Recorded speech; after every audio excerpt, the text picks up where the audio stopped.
Welcome to the Travel Leader Podcast. I'm your host, Rachel Vandenberg. On our show, I interview and connect with leaders across travel, hospitality, and tourism. We talk leadership in our industry, what has shaped them, the successes, failures, and everything in between. On today's episode, I'm speaking with Lisa Garner, Area General Manager at Concord Hospitality. The Travel Leader Podcast is brought to you by The Travel Leader, a leadership coaching and content company.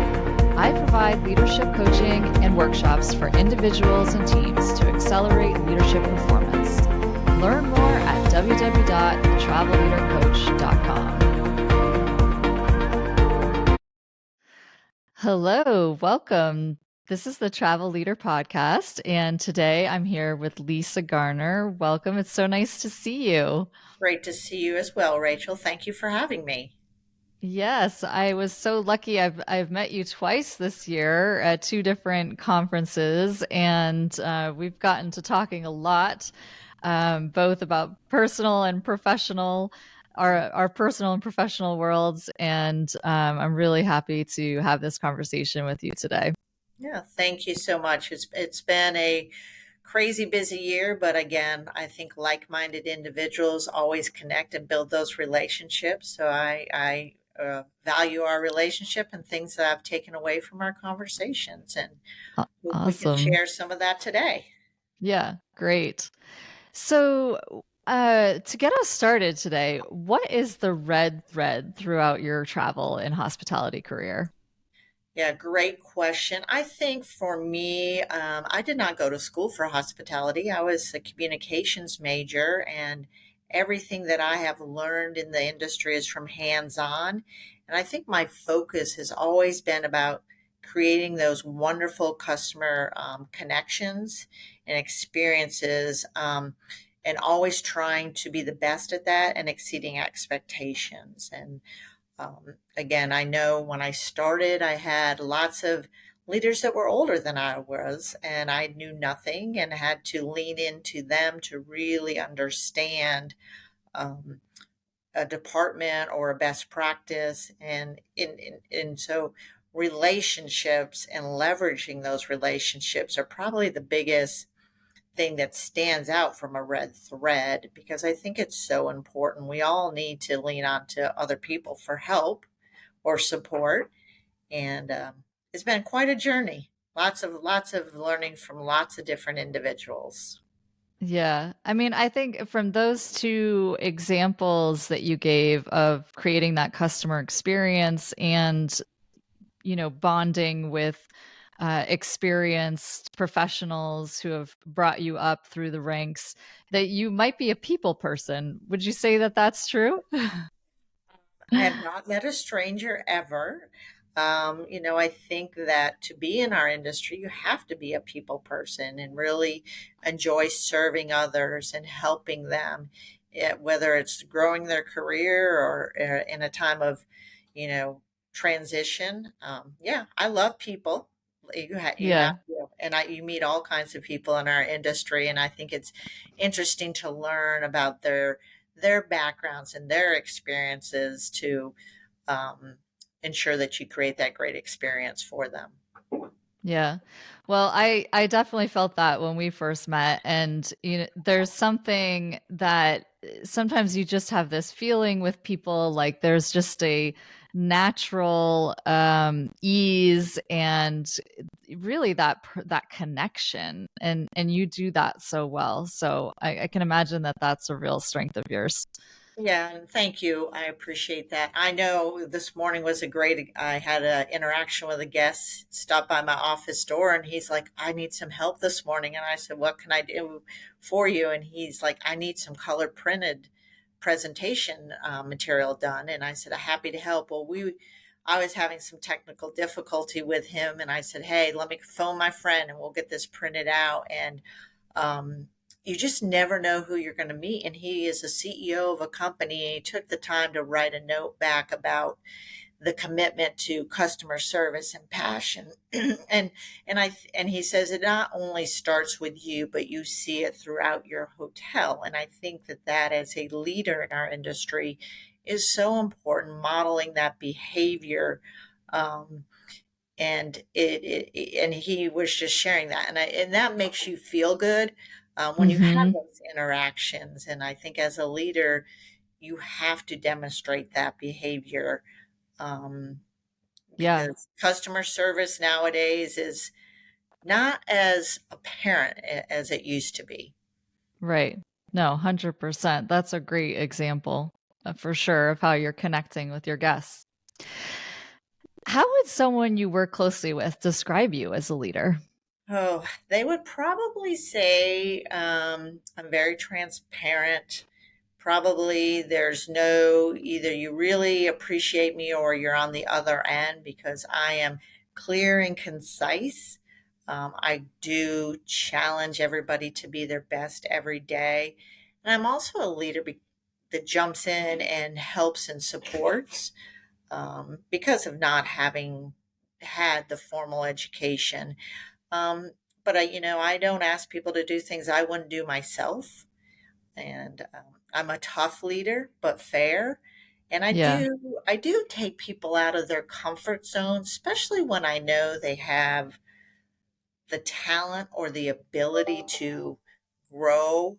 I really like to challenge them. And, there's been times, people have left for whatever reason. They've taken a different career path or they wanted to go to a different hotel. And, I think of one individual young lady who, you know, we had a great relationship, but I did push her buttons and expect a lot out of her, and she delivered. And years later, she sent a note back again saying, you know what? Thank you. You opened those doors, and I understand now why you did what you did to push me to be the best person I can. And I think that's, especially as a general manager, I think that's part of our role. And as I've progressed through the industry 30 plus years later, it's continuing to help those individuals in the industry to be um, whatever type of leader they want, but to find that platform that helps them rise to delivering the best for their teams. Yeah.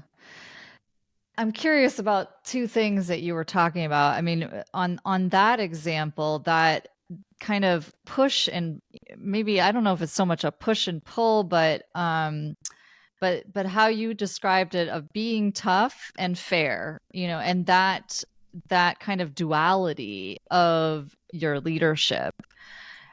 How have you managed to kind of know when you might have to like pull back versus, put that pressure on and challenge people? And how do you balance that? I think I've learned a lot from trial and error over the years. I think the most important thing is building relationship with that leader first and understanding who they are. And um, right now, I have a leader that has got a full plate. And I guess I kind of pick my battles now with her. When do I communicate? Um, instead of picking up the phone in the moment and just kind of stepping back and Yeah. letting them navigate sometimes. And I think that comes with experience. Early in my career, I probably would have called and said, "What are we doing?" and yelling and screaming. And that doesn't do any good. And so I think Right. it's understanding who that person is and what is their capacity that they can handle at the moment, and realize, is it a deal breaker or is it something that can be tabled to a more appropriate time? And I think that is one of the biggest life lessons I've taken out of is nothing will, it can always wait. Right. Yeah. And I think that is one thing, is sharing that with my up and coming leaders, that timing is everything, and Yeah. picking the most important time and not having to react as quickly um, as I would have in the past. And so, but Yeah. it's all about building that relationship and creating that trust Mm, with that person first. And if they yeah. trust you, they'll take the feedback and they'll come to you and ask for that support. Yeah. That is, I think you've really identified something very important. And that idea that there's really what I'm hearing you say is about the empathy, right? So having some empathy for the people that you work with, understanding who they are, and building that foundation first as the kind of core of your relationship. And then kind of seeing when you can dial up or dial down that challenge for them. That's a really key point. And then also what you said about trust, and that's a great bridge to the other thing I was curious about, is you first started speaking about transparency. And I think transparency is one of the things that contributes to trust. Why is that, you think, so important in your relationships with your team? I think, and you can relate to this, sometimes as a general manager, people think you have different agendas.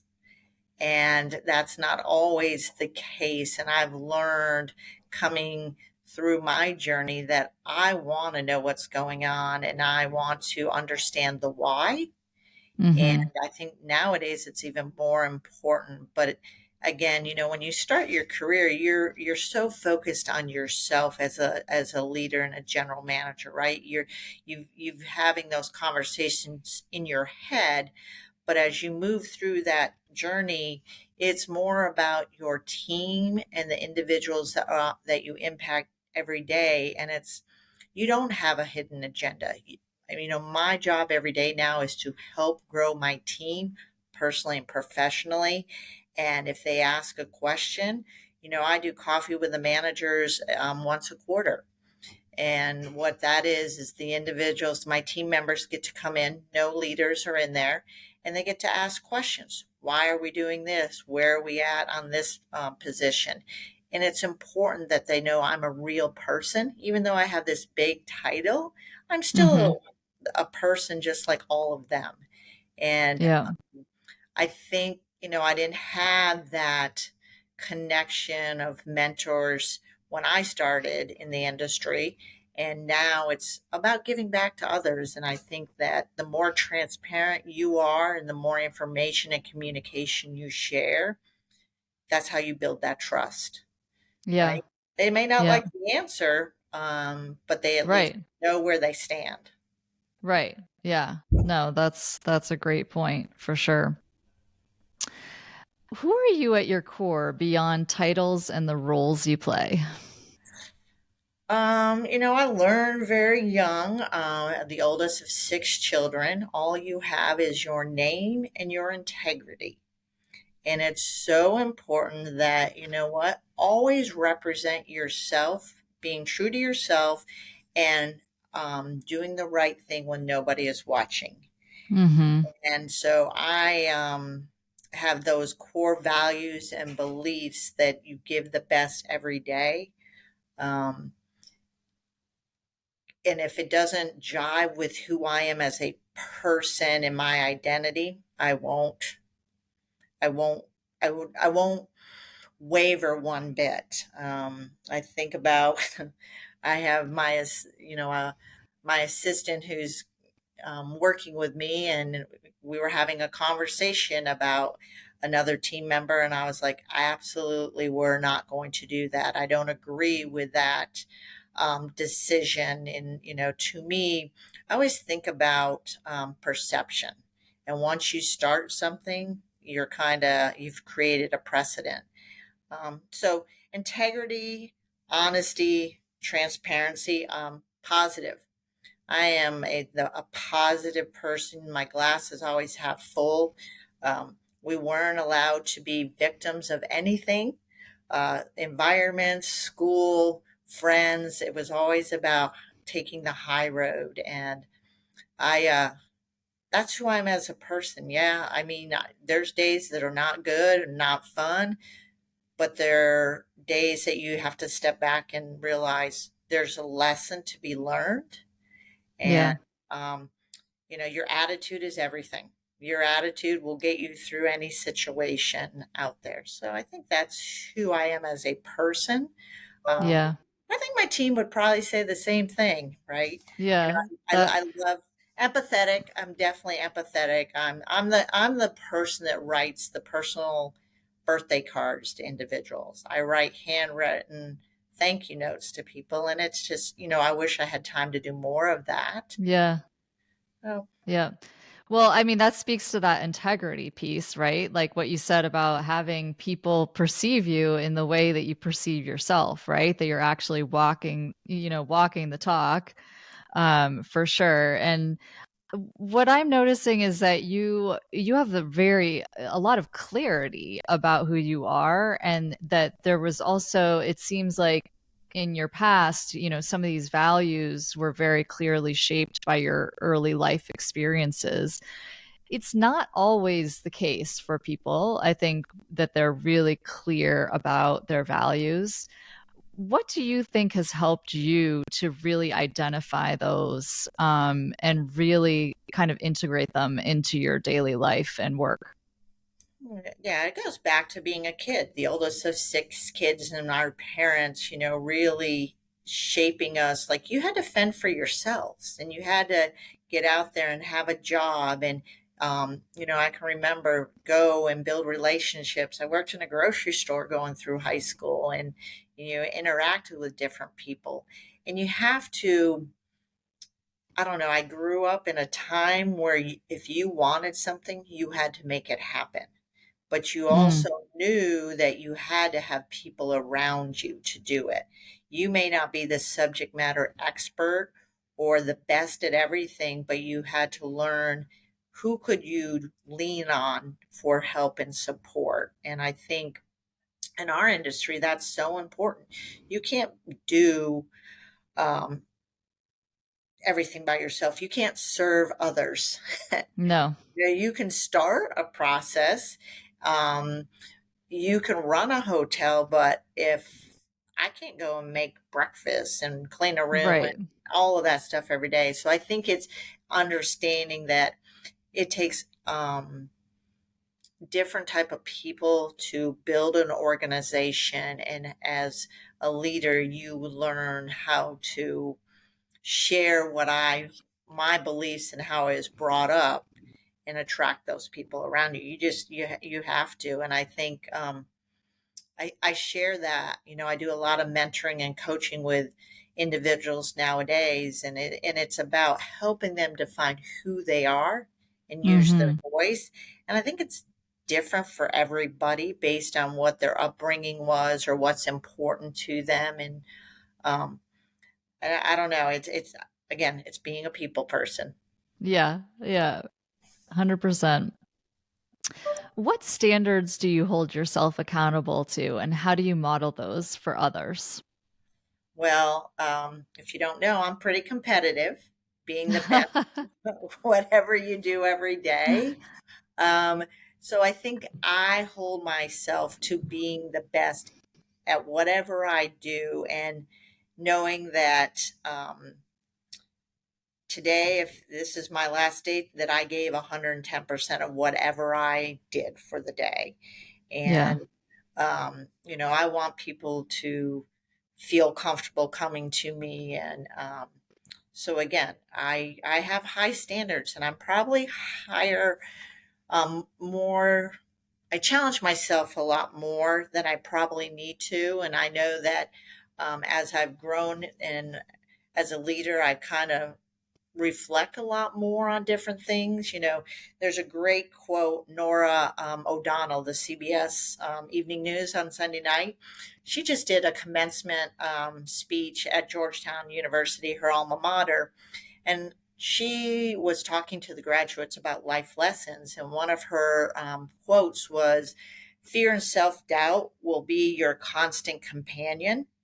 And that sounds pretty daunting, but the key is turn that fear into fuel and that doubt into determination.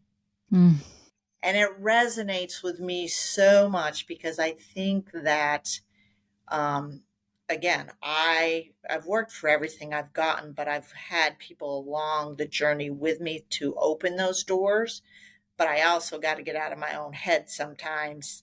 And when somebody would say to me in my early career, "You can't do that," or "You can't have that," instead of picking up my toys and going home, it really fueled me to give more and work harder. And Now, we're trying to change that a little bit, but I think that's who I am, and it's so important to really reflect as you go through life and have different experiences. Um, Yeah. Evaluate to make sure you're on the right path. Yeah. Yeah, I mean that it sounds overall like a really a standard of excellence and giving that best effort every day and finding that intrinsic motivation to push forward even in the face of that fear and doubt that you might have. That's fundamental. Yeah, and I think too, I started in the industry when, there was very few women leaders in our industry, right? So I had that going against me. I didn't have a degree in hospitality. I knew that hard work had gotten me, so far down the road. And I just continued to capitalize on that and knowing that when somebody said, you don't get that next promotion, I took that as, okay, what do I need to do to be better? Right? Yeah. How do I take something from that instead of looking at it and looking at the negative? What is the positive? What is that message? And I think I spent a lot of time reflecting on that every day for myself as well as anybody that I mentor or coach. Yeah. Yeah. No, that's a theme that's emerging here is your deep reflection and self-awareness, and that must be a key to where how you've gotten to where you are today. Yeah, self awareness is so important. Again, as a leader, you sometimes say things or do things you probably are like, ooh, did I really just do that? Or, did I deliver the message the best way? And again, it is looking at how do you retool yourself the next day? Or if you leave a hotel and go into another hotel where there's some lessons that you learned there that you get to recreate yourself. And, um, Yeah. and I think that's so important nowadays. And I think as women going through the industry, we we're probably our own worst enemy. And again, having being in there now for leaders coming through and sharing and helping them to learn those lessons a lot earlier in life than maybe what I did is important because again, this industry is fascinating and it's large and there's lots of paths everybody can go down to, but sometimes it can be overwhelming to navigate your next move. Yeah. Yeah. Well, that kind of bridges to, I mean, you're talking a lot about, how you're bringing others up along with you and mentoring or coaching others. It kind of relates to our next question about what inspires and motivates you to create that meaningful impact. Um, I am one that wants to make a difference in the world. I also I look at the bigger picture. I'm a very strategic person. I'm a change agent, right? And I think when I see individuals that I've helped or learned and they go into a different role or they get promoted, that makes me feel great. Or a team that can come together and create a positive impact on whatever. But, I have many great stories about, one, I had hired an individual, they wanted to be my assistant opening these new hotels. And I didn't have that. I have I'd already selected an individual and I knew this individual had some great talent and skill sets that I needed in opening a dual pad hotel. And I was able to have a conversation and build that relationship and got him to go into the human resource field. And he was with me for several years. And now he's at the corporate level. And I think it was really working with him what was important to him to Hmm. be in his life at this juncture and to be able to be part of that and have him trust me to take a role that was not what he really wanted but he excelled at it and now he's sitting in a corporate office position and I think that motivates me that makes me know that I make a difference that I've leveraged people and their skill sets to be the best. So I think that motivates me. And I just um, being a change agent, I love that. I love and I think people know me. I represent our company's annual share day, giving back to our communities across the country, and um, knowing that I can go in and take everything that we've done in the past, and we've been very successful, but how do we change it to be different and increase the volunteer hours throughout our organization from the top down, and not just stopping at the top, um, and knowing that my skills are being utilized, and I'm making that big impact, and but I know, again, bringing people. So that's what motivates me. It's not, Yeah. it's seeing other people grow and organizations change due to my involvement is what kind of keeps me going every day, and you know the passion Yeah. alive. I really like that example that you gave of the gentleman who, you saw that ambition and identified, okay, well, how do we get you into the right path for yourself? What do you think you in that process, like how are you empowering a person like that in that growth and development? Sorry, I'm tongue tied. Right. Great question. I think for empowering others, and it's different for everybody, but you have to, again, build that trust. There has to be definitely some clear communication of goals. And I always say, trust the process, right? A lot of us get in a role and we're like, oh, we're ready and we do it better than anybody else. Um, and that was clearly a message that I'd shared. Trust me, trust the process, things will happen. um, and again, delegating tasks to individuals helps empower them, to make them feel like, hey, I believe in them and I know that they have the ability to grow. um, and then celebrating when they do accomplish something. Hey, you did a great job, you made the best decision. um, and again, accountability goes with that, and empowering. um, but I just think there's some core elements in there for empowerment. It's communication, it's delegation. You're there as a support system, good and bad. Yeah. And then you're celebrating with them and recognizing them. And if, in a case, if it didn't go the way you thought it was, seeking to understand that individual's point of view is so important, because as operators, we want to be fixers. And Hmm. I've been known for that, but it's sometimes you got to step back and really say, tell me what you think. I really want to hear, because I think I've changed my perspective sometimes on some things. I've learned some things, and I think that's important in that relationship when you're trying to empower others to make Yeah. decisions. Wow, you've identified some really key points there. I think sometimes the on the surface level it feels like empowerment is, just kind of complimenting someone or making them feel good about themselves, but you've also identified the other elements of challenging them, and how do you challenge them to develop themselves on their own, with those kinds of questions like, how would you do this? And also that accountability piece. That's not something I think people always immediately associate with empowerment. But the process that people go through when they are held accountable on the other end of it does result in that empowerment for sure. Right.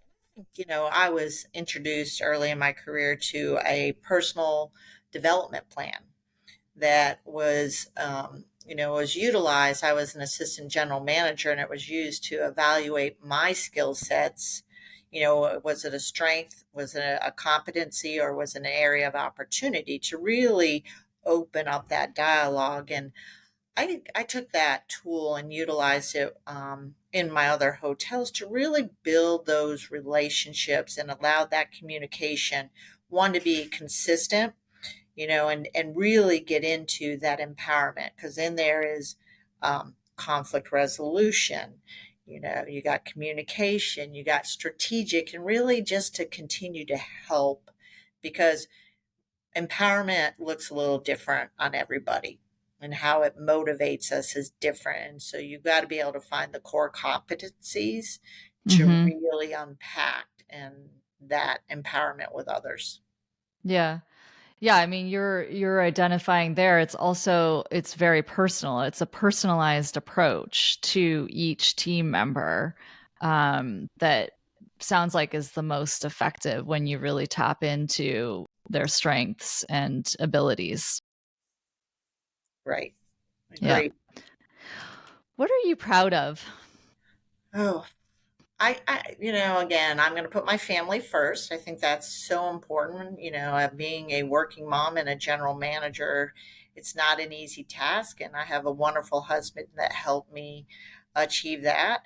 And that's important. But I'm also proud of my teams. I've had so many different teams, and then to see them continue on um, in their journey, whether it's in the hospitality or something else.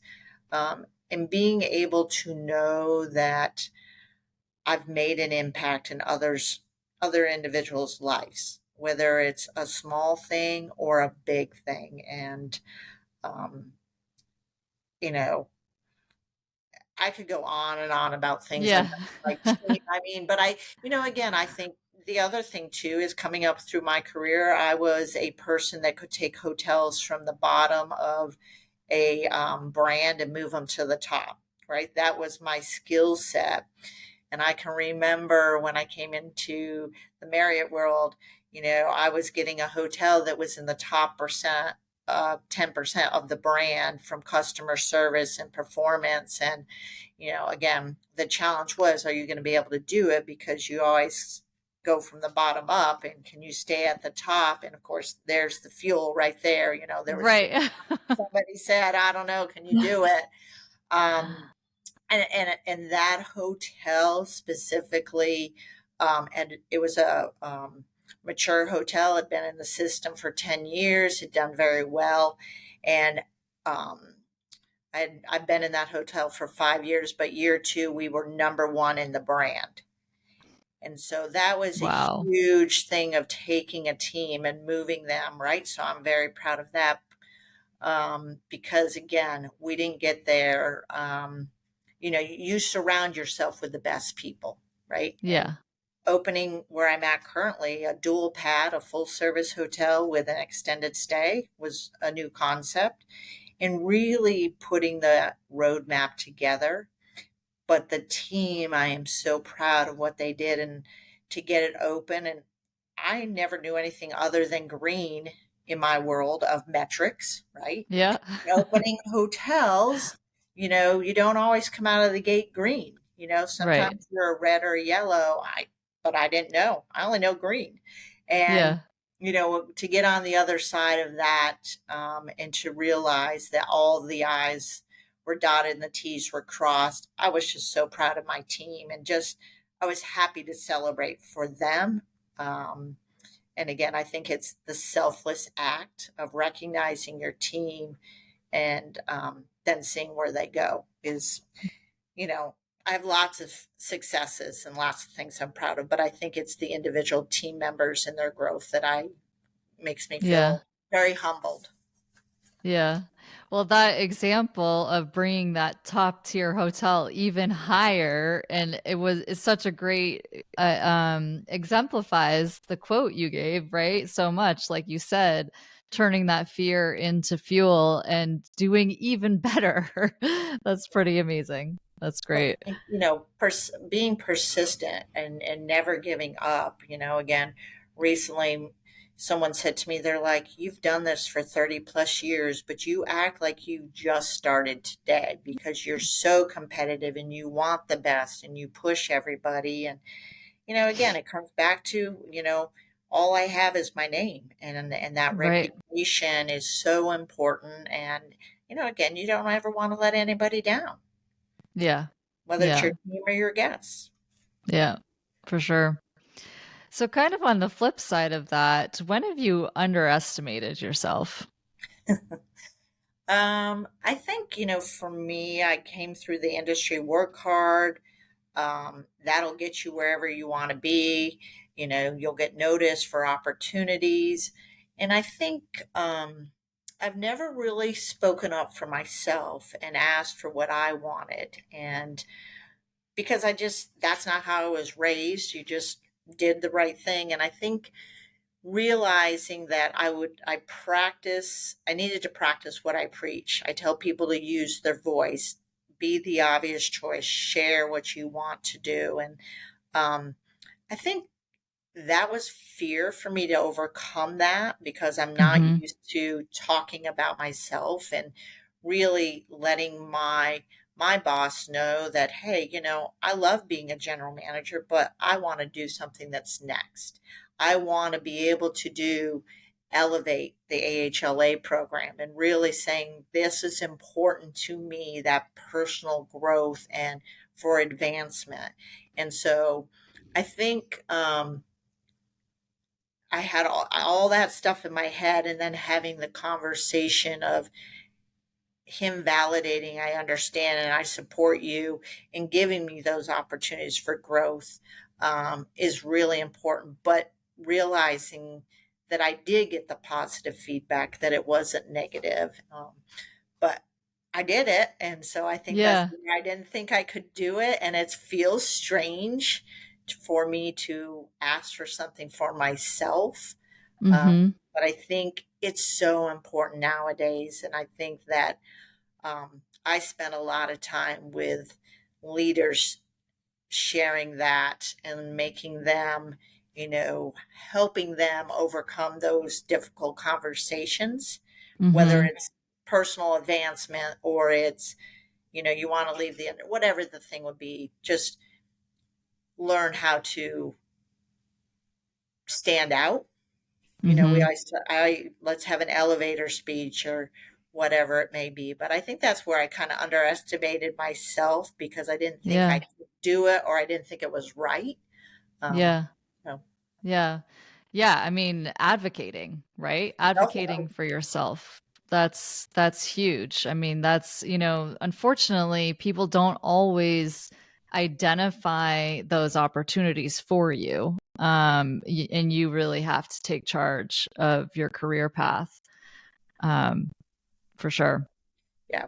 So yeah, self advocacy is so important. And again, I think that it's just more important nowadays than it ever Yeah. has been. I Yeah. think if anything, COVID has taught us that. Yeah. Yeah, definitely. So we've talked a lot about different leadership skills that you're employing. What do you think you most rely on when you're leading people and teams?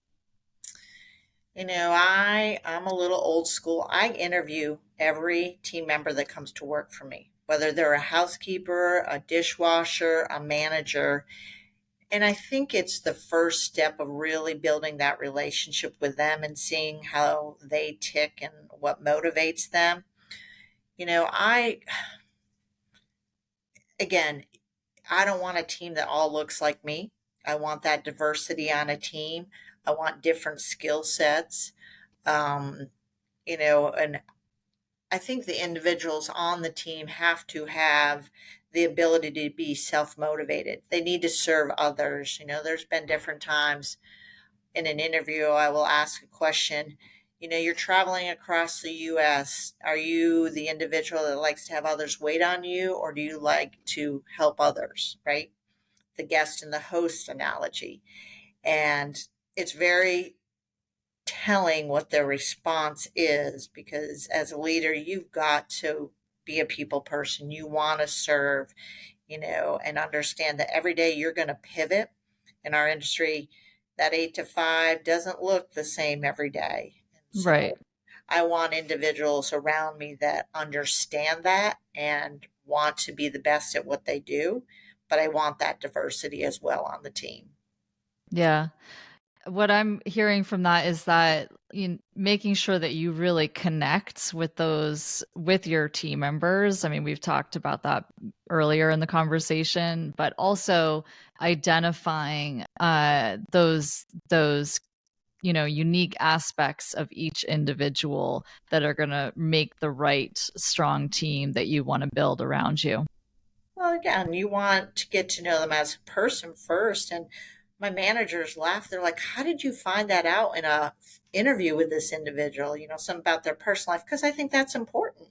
And again, I just want to connect with people. And I've learned so much from other individuals and tried new experiences myself because of that. But I think you want to have a team that is on the same trajectory of being the best at what they can do. And yeah, you have people that may not be with you forever. And, Right. and our goal is to help them navigate that journey and support them. Then, I have individuals that have followed me through the city in several different hotels, and they are content with that, but they bring their A game every day. Um, Yeah. Well, that's a testament. I mean, when the true definition of creating that followership is that they literally follow you to the next destination. That's great. and it's line level, associates as well as managers. And again, I think it's family in our industry when that happens. And I feel that I owe, I need to be the best version of myself and help them as well, because that's what I do for my family. And it is important. It's very Yeah. important. Yeah. So before we close today, just one final question. What vision would you pursue if you had everything you needed to succeed right now? Oh, you know what? That is a tough question. I have been trying to think about it because I'm very happy at all of my accomplishments, my family, my children. I where I stand personally today, I never would have thought that I am where I'm at. The American dream, because that Hmm. has paid off for me. And I guess, I look at, for me, I want to be relevant. I'm continuing to grow and learn. What is next, right? I know that I want to continue doing and making a difference. But I also know that sometimes you just got to get out of the way. So I don't know. That's a tough question, Yeah. Rachel. Ugh, Well, I mean, you're having immense gratitude for where you are right now and you're savoring the place that you're in. And I think there's something to be said for that as well, and just taking pause in that place. And it will come along when it is meant to come along. So, I mean, a kid growing up in upstate New York to living in the Midwest to having a great career, having a great family, and the American dream coming true. I have everything I want. I just yeah. want to continue to make an impact on others. I don't Yeah. need anything. My hotels are very successful, but how can I help others is probably where I Yeah. want the most. Yeah, and cultivating what you've grown, the seeds Correct. that you've planted. Yeah, Correct. wonderful. Well, thank you so much, Lisa, for joining us today. I've really enjoyed our conversation. Until next time, I'm Rachel Vandenberg, and this is the Travel Leader Podcast. Thank you.